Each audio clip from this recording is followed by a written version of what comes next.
Olá, paz do Senhor a todos.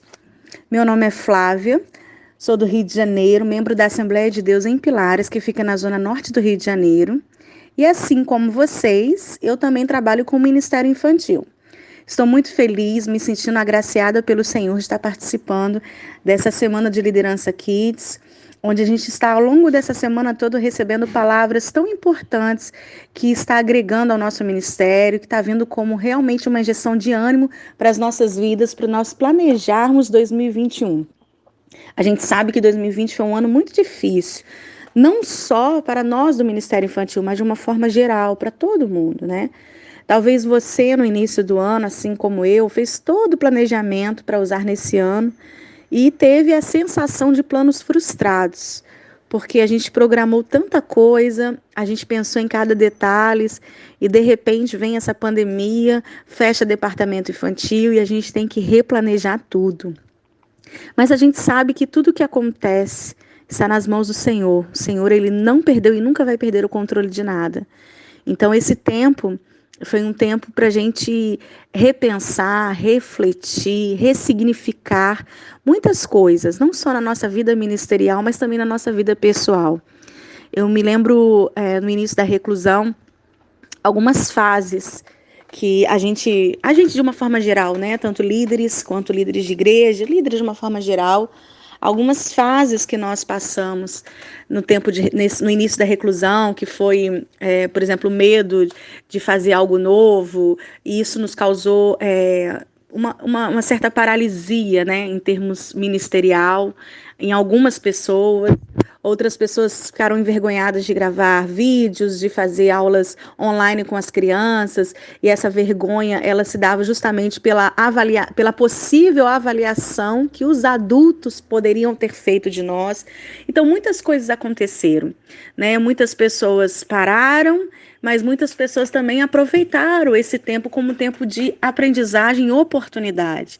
Venceram o medo, venceram os desafios e produziu. Eu brinco que eu aproveitei e fiz igual o apóstolo Paulo, né?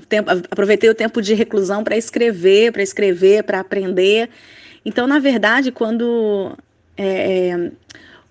Josué, né, Josué e Caleb, quando os espias, né, foram enviados por Moisés para poder olhar a terra, para espiar a terra, Josué e Caleb vieram com uma notícia muito boa, falando que a terra manava leite e mel. Mas os outros 10 espias chegaram e falaram que havia gigantes e que o povo ia morrer por causa daqueles gigantes. E quando eu li essa palavra, o Senhor, ele falou para mim que a gente está numa terra nova e que nós, enquanto líderes, nós deveríamos escolher o que nós iríamos focar. Se iríamos focar nos gigantes, que poderia nos derrubar, acabar conosco, ou na terra que manava leite e mel, ou nos frutos que essa terra iria dar. Então, na verdade, a decisão de olhar o bom da terra ou o ruim da terra é nossa, né? Aquele povo, eles ficaram desesperados, eles desejaram voltar para viver no jugo de Faraó por causa do gigante que algumas pessoas mostraram, né? Só que Josué e Caleb falou, não, o Senhor está conosco, nós vamos vencer essa terra. Então, as decisões de como olhar esse tempo de pandemia, esse tempo de reclusão, está em nós, né? Como que nós vamos avançar tudo isso? Mas, na verdade, o que eu quero falar com vocês é justamente sobre esse tempo novo, né? Eu quero deixar aqui um versículo para a meditação de vocês, que fica em Jeremias 29, versículo 11, que diz assim, porque sou eu que conheço os planos que tenho para vocês, diz o Senhor, planos de fazê-los prosperar e não de causar dano, plano de dar a vocês esperança e um futuro. Bom, a gente está aí finalizando esse ano, faltam poucas semanas aí para terminar o ano de 2020 e nós precisamos estar prontos para vir 2021. Talvez você, por diversas vezes, falou assim: para que eu vou fazer um planejamento para o ano que vem? Para que eu vou montar um plano de ação para o ano que vem se eu nem sei o que vai acontecer ano que vem? Na verdade, nenhum de nós sabemos o que vai acontecer daqui a 2 horas ou o que vai acontecer ano que vem. Nós fazemos os nossos planos, mas os nossos passos são dirigidos pelo Senhor, assim a Bíblia nos ensina. Mas nós, como somos servos do Senhor, devemos ser organizados e temos que estar preparados. Ninguém entra numa batalha sem estar revestido com as armaduras, com o fardamento que deve ser usado numa batalha. E quando eu penso em planejamento para o Ministério Infantil, quando eu penso em fim de ano, eu penso realmente dessa estrutura, nessa organização que devemos ter para o ano que vem. Independente se vai ter sala presencial, se o Ministério Infantil vai voltar, se o Ministério Infantil vai continuar fechado, independente disso, nós, como líderes, nós, como frutos da organização do Senhor, porque Deus é um Deus organizado, nós precisamos nos programar para o ano que vem. E eu quero dar 3 dicas muito especiais para você programar o ano que vem, programar o seu plano de ação. Para que você, antes de findar esse ano, nessas semanas, você ore, você fala assim: Senhor, eu preciso da sua orientação, eu preciso da sua ajuda, eu preciso planejar, eu preciso me organizar. E antes de você pegar qualquer livro para te dar um direcionamento ou abrir a sua visão com relação a ideias, a planejamento, eu quero te convidar para buscar na fonte. Quem é essa fonte? Essa fonte é o Senhor Jesus.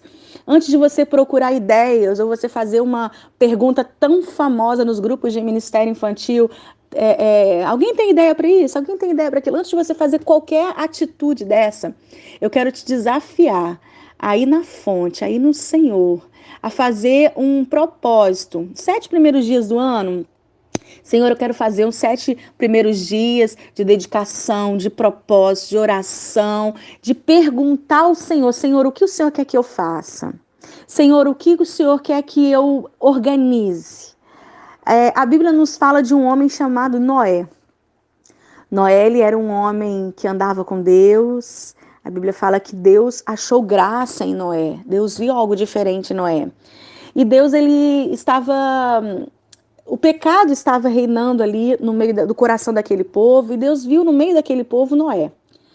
E Deus diz para Noé que vai enviar uma chuva muito forte. Vai inundar toda a terra. Todos os seres viventes irão morrer. E Deus mandou Noé construir uma arca. Deus deu as medidas certinhas para Noé, disse com ele como que era para colar uma madeira na outra, ele deu todos os detalhes para Noé. Disse para ele entrar, para ele, a sua família entrar com ele, e depois o próprio Deus se encarregou de enviar os animais para ingressar na arca. E o interessante nisso tudo é que na época que Deus disse para Noé que iria chover e que iria inundar a terra, não existia chuva ainda. Então imagine Deus dando um projeto para Noé, e Noé falando para as pessoas: olha, eu preciso fazer um barco muito grande porque vai chover, você pode vir, você pode vir comigo, venha me ajudar, não sei o que. As pessoas olhavam e falavam assim: gente, esse cara tá louco. Aonde que vai cair água do céu, que vai inundar tudo isso? Ele tá louco. Quantas pessoas criticaram Noé? Quantas pessoas tentaram desanimar Noé? Quantas pessoas rotularam Noé? Talvez outras crianças riram dos filhos de Noé, porque aos olhos, naquela época ali, era loucura. Era loucura. Talvez alguém disse para você assim: fazer planejamento para quê? A gente nem sabe o que vai acontecer no ano que vem, a gente nem sabe como é que vai ficar a questão da pandemia. Talvez para muitas pessoas que não entendem os projetos de Deus pode ser loucura. Assim como todo aquele povo, quando olhava o projeto de Noé, achava que era loucura.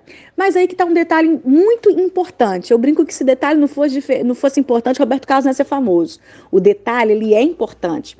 Porque, na verdade, quem desenhou o projeto não foi Noé.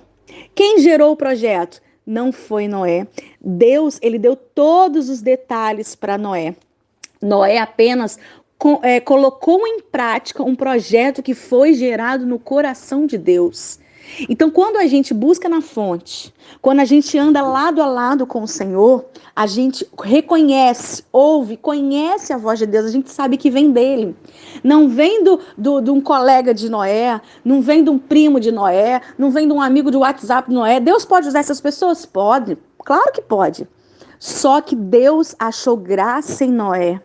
Noé, ele sabia que as pessoas podiam até rir dele e criticar dele, mas Noé, ele ouviu o projeto diretamente do Senhor.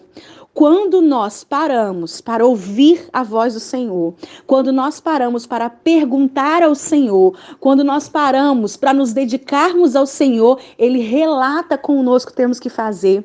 Ele fala conosco face a face o projeto que Ele deseja. Sinta-se agraciado por Deus. Noé, eu fico assim, gente, Noé, olha que agraciado que Noé foi. Deus pegou um projeto dele e falou aqui, Noé, o projeto está aqui, faça. E Noé colocou em prática. Nós, enquanto líderes, nós, enquanto à frente de crianças, líderes de uma forma geral, nós temos que executar um projeto, não nosso, um projeto que vem de Deus.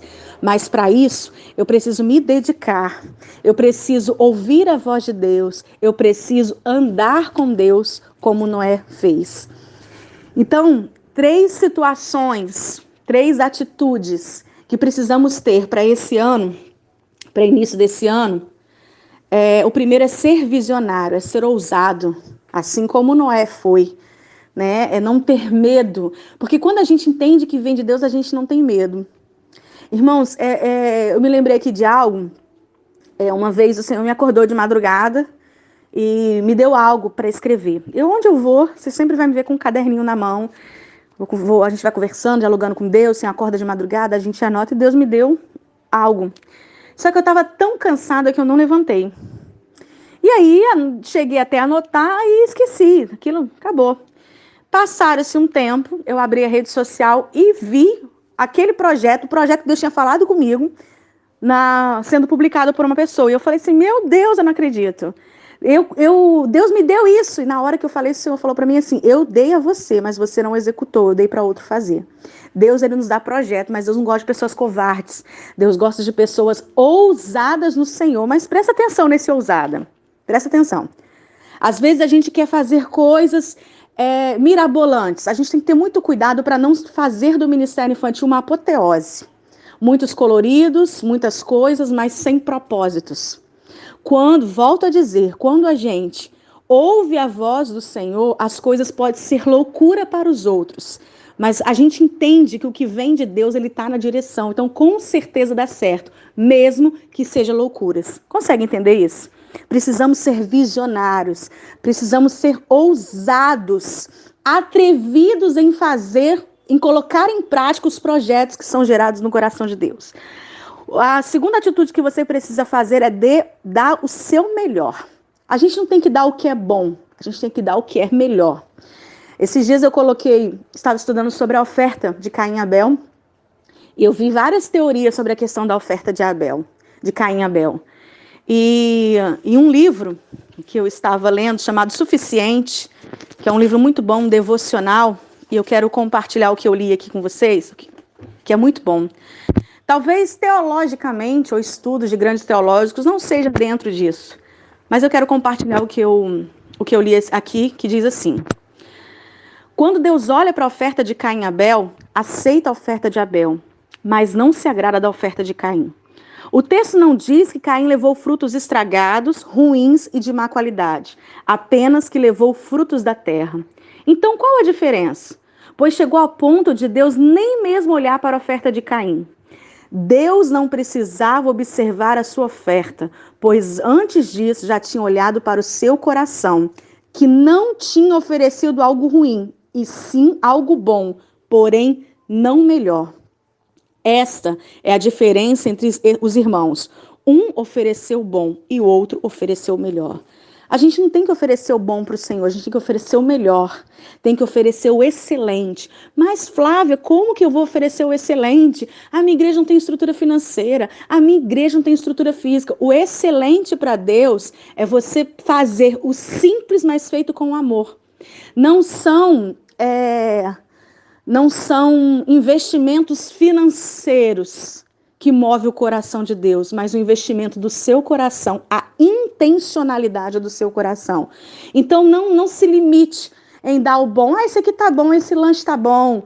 Essa ornamentação tá boa. Essa aula tá boa. Não é o bom, é o melhor. O melhor, a intencionalidade do seu coração para aquela obra que vai revelar a excelência no coração de Deus. E o terceiro e último tópico é tenha propósito. Tenha propósito e viva o propósito de Deus na sua vida. Agora pela manhã eu estava fazendo meu devocional, né? Como diz meu esposo, ruminando a palavra do Senhor. E conversando com uma amiga, a gente estava falando sobre a questão de cada um exercer o teu ministério com excelência. E o Senhor falou algo no meu coração. Quando nós exercemos algo que não temos chamado, nós estamos impedindo aquele que tem chamado de fazer excelente para Deus. Mas a gente precisa entender que cada um de nós temos um propósito. E quando a gente entende esse propósito na nossa vida, a gente faz isso com intensidade e com intencionalidade de querer agradar o Senhor, de querer fazer o melhor para o Senhor. A Bíblia fala que quando a gente recebe uma criança, recebe o próprio Jesus. Eu não posso receber Jesus de qualquer forma. Eu não posso dar qualquer lanche para Jesus. Eu não posso oferecer qualquer aula para Jesus. Eu preciso dar o meu melhor. Quando você faz e vive o seu propósito, não há um desgaste. Você faz por prazer. Sabe assim, quando você termina aquele congresso das crianças, você está cansadíssima, você fala assim, valeu a pena, ano que vem eu vou fazer tudo de novo. Não há desgaste. Por mais que há um desgaste físico, às vezes emocional ou espiritual, você faz com prazer, porque você entende o seu propósito. Você já viu algum peixe estar chateado porque está nadando? Ele nadando no aquário, fala assim, tô chateado, eu não quero nadar mais, eu vou pro asfalto. Ele jamais vai fazer isso, porque ele foi feito com um propósito de nadar. Temos que viver o nosso propósito, temos que viver aquilo que Deus quer para nós, aquilo que Deus projetou para nós. Então, querido, viva o seu propósito, tenha propósito, seja visionário e não se limite em apresentar aquilo que é bom, em ofertar para Deus o bom. Oferte o melhor. Por isso, nesse ano de 2021, eu te desafio, mesmo com todas as dificuldades, mesmo com todas as palavras contrárias, faça o melhor para Deus. Talvez seja através de uma aula remota, talvez seja através de uma aula no WhatsApp, talvez seja visitando as crianças na porta de casa. Não importa a estratégia que você vai usar. O importante é você não deixar de fazer. Deus, ele podia enviar vários anjos para pastorear as crianças pessoalmente. Ele mesmo poderia descer e vir pastorear as crianças. Mas Deus escolheu a mim e a você para pastorear as crianças dessa geração. Lembre-se que o ministério infantil é o melhor e mais importante ministério nas nossas igrejas. Por quê? Porque um cordeiro assassinado espiritualmente não terá ovelhas. Um ministério infantil que não é saudável espiritualmente, ele está acabando com a igreja de amanhã.